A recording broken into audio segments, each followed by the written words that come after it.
So in this video, we are going to cover the Pompholyx topic. Hello dear students, myself Dr. Maddineni Srinivas. Welcome back to my YouTube channel. So what do you mean by Pompholyx? What is the meaning of this term? It literally means, in Greek, it is bubble.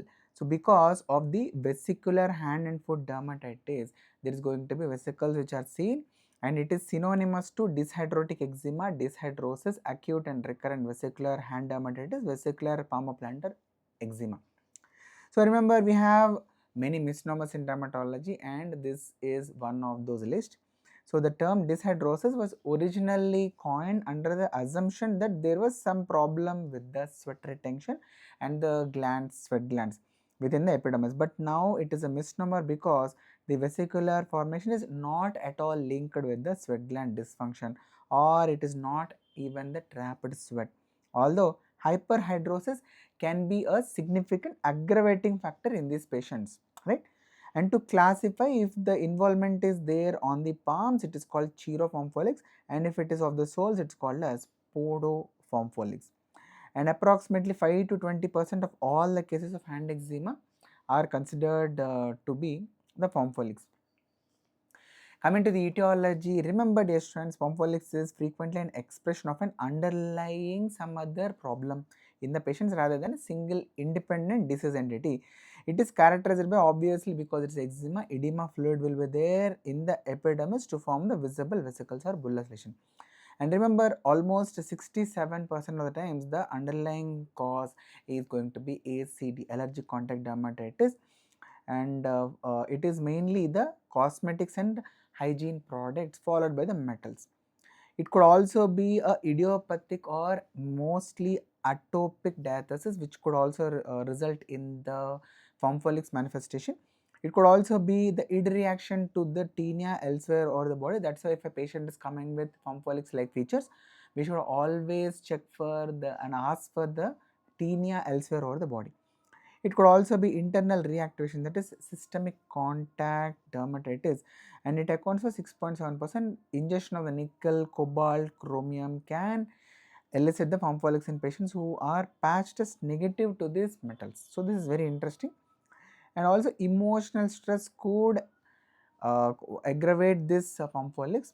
That's the reason why we have told the increased sweating may be associated with Pompholyx, right? And also hot climates, exposure to known irritants, and rarely even sunlight. And also IVIG administration can also show the acute episodes of the Pompholyx. So these are all the points which we have to ask in the history. Coming to the clinical features, morphologically the Pompholyx, the lesions are going to be symmetric, firm, deep-seated vesicles that may be pinhead sized, very small, and they may also be several centimeters or bullous lesions also. And these clustered vesicles have been compared to that of the sago grains, that is the sagubium or sabudana, which are prepared from the tapioca. So that's why it is tapioca pudding like appearance, which is described here. As you can see in this picture, they are small deep seated vesicles which are present, which are compared to the sago grain.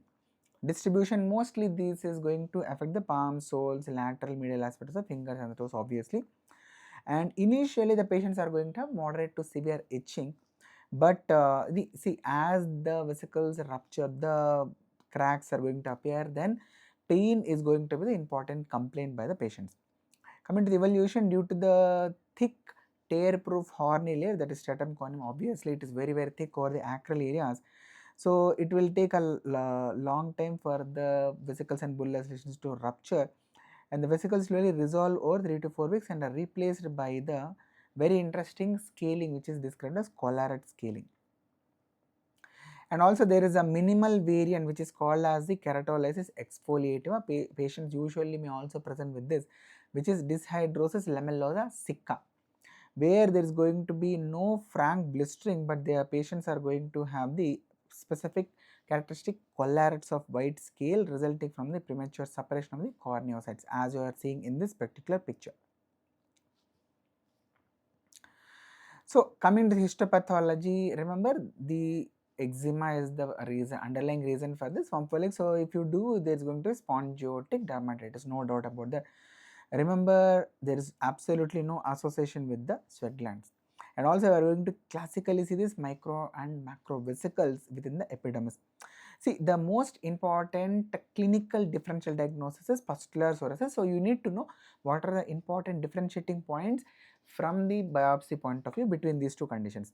So if you take Pompholyx, the patients are going to have spongiosis at all the levels of the epidermis. Spongiotic microvesicles are often present in these patients, whereas in the pustular psoriasis, if at all spongiosis is there, it is going to be present only in the lower part of the epidermis, and also there will not be any spongiotic microvesicles in pustular psoriasis patients. So obviously there will not be any pustules in the dyshidrotic eczema, whereas spongiotic pustules, if you remember what is the name of these spongiotic pustules precisely, if you know the exact name, put your answer in the comment section. They are going to be present. Of course, there is going to be neutrophils which are going to form this abscess. Reed ridges will be unequal length and there will not be any clubbing, whereas here in the pustular psoriasis the reed ridges will be of equal length and they are clubbed, or camel foot appearance is very classical. Suprapapillary thinning is very classical for psoriasis but not Pompholyx. Granular zone mostly it is going to be absent because in psoriasis there is going to be agranulosis in the epidermis. Coming to other differentials, so in the infections, remember tinea manuum, tinea pedis and also scabies are very important, especially the infantile variant of the scabies. In the inflammatory or autoimmune, obviously we have just now discussed this, and also erythema multiforme and fixed drug eruption should also be in your mind. Blistering disorders, dyshydrasiform pemphigoid, pemphigoid gestationis and linear IgA disease could be other differentials. In the neoplastic, you can also consider the CTCL, cutaneous T-cell lymphoma. Coming to the treatment part, remember first line treatment for the acute flares is going to be potent, very potent topical corticosteroids, example flubetasol. And also it should be applied under occlusion because it is a very thick skin which is there here. But also we should take care that hypopigmentation atrophy do not develop in these patients.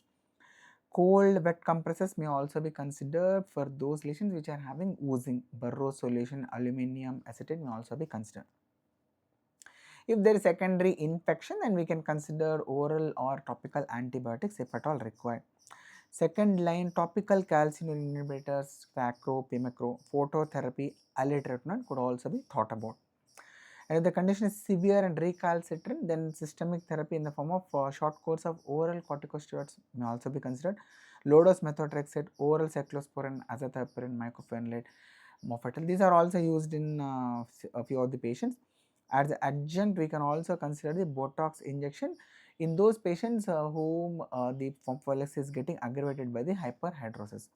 Oxybutynin and disulfiram can also be thought of in the patients of Pompholyx.